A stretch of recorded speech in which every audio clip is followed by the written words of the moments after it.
Hi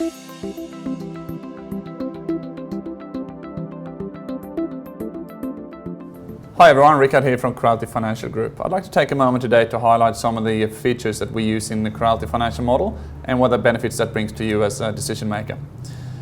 Starting out, looking at a cover sheet, you'd assume that all models would have a cover sheet, but that's not an industry practice. We believe that it brings confidence to the product by explaining clearly up front what the model is for, what version you're looking at, and who's actually built the model. That gives people trust and also gives an ownership to the model. If we then move on and have a look at the input section, there's no real industry best practice, standardized practice of how to do these things. We use smart financial modeling, which allows you to work with deep sheets and clear grouping of assumptions to make sure that it's easy for anyone to find what they're looking for in the model, whether they used it before or not. So you see clear labeling, we use styles for table headers, for assumptions, everything is consistently formatted, which makes it easy to work with one model or two other models. It's always going to be the same. If you want to look at something like construction, you see here where we have used conditional formatting to guide a user with 5 periods of construction. If that was to go to 6 periods, we're helping the user identify that something else is needed and they need to put in more construction assumptions. That's just an easy way to use technology to show a user what they need to do before they make a mistake. We also use integrity checks to make sure that something simple as putting in a spend profile or percentages that needs to be 100% doesn't go to 100%, 110% and gives you a fail. This is very common that people accidentally enter incorrect information for something as simple as just assumptions that need to add to 100%. So by having an integrity check like that, avoid situations like that. If we then move on to the timing section, you see a very nice and clean presented sheet. We see visually where phases start. We see that construction and operations link together. There are no gaps and they all hang together depending on the construction. We had, you saw before, had the assumption duration or the construction duration set up to be 5 months. So we see 5 months of construction period. Everything else is nice and simple and you can easily visually identify the various flags that are used for calculations throughout the model. Go to the construction sheet, you see a similar column format.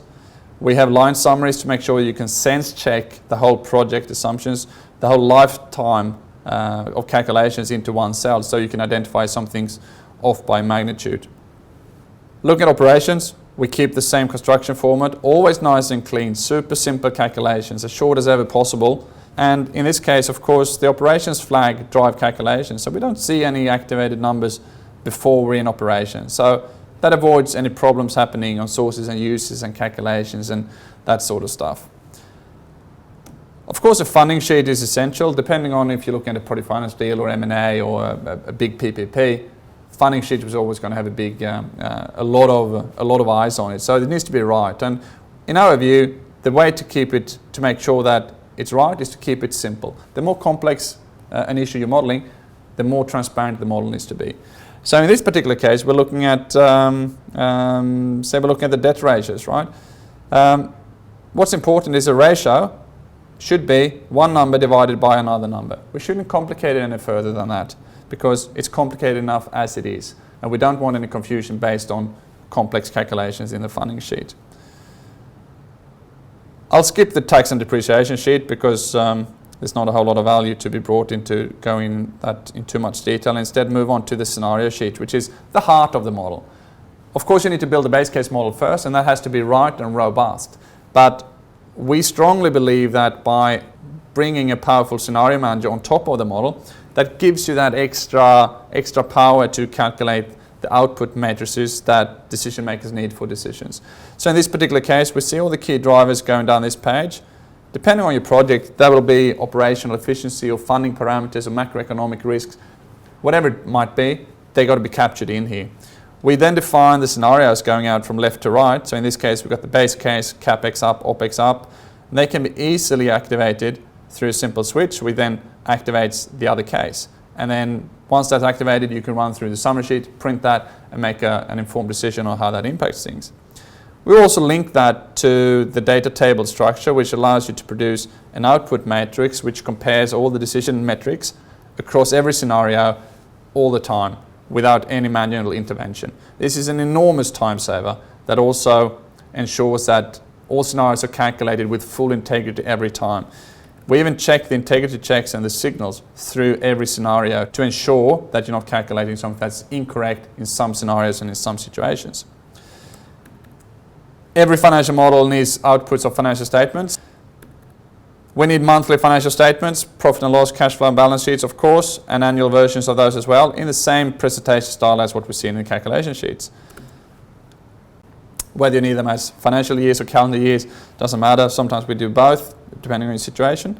And then you wrap it up with a nice summary sheet that's set up for printing. And this is the main output point. So going back to the worksheets at the start, you want orange sheets to be output sheets for the decision makers. You want the blue ones to be the input sheets. That's the only place you can change a model. And then the back part of the model, the engine, which still needs to look perfectly professional so that you can copy paste any part of the model, put that into your IM, your board papers or whatever it is, and still have full confidence in those presentations. So wrapping up, I've highlighted the main benefits of using smart financial modeling, which is transparency, flexibility in calculations, and full professional presentation of every part of the model, not just a summary sheet or not just the scenarios. The whole model needs to look professional and have that full, powerful scenario management built in all the way through. If you'd like to learn more about smart financial modeling and how that could apply to your specific project, then please don't hesitate to get in touch and we can give you a demonstration of something more specific within your particular industry.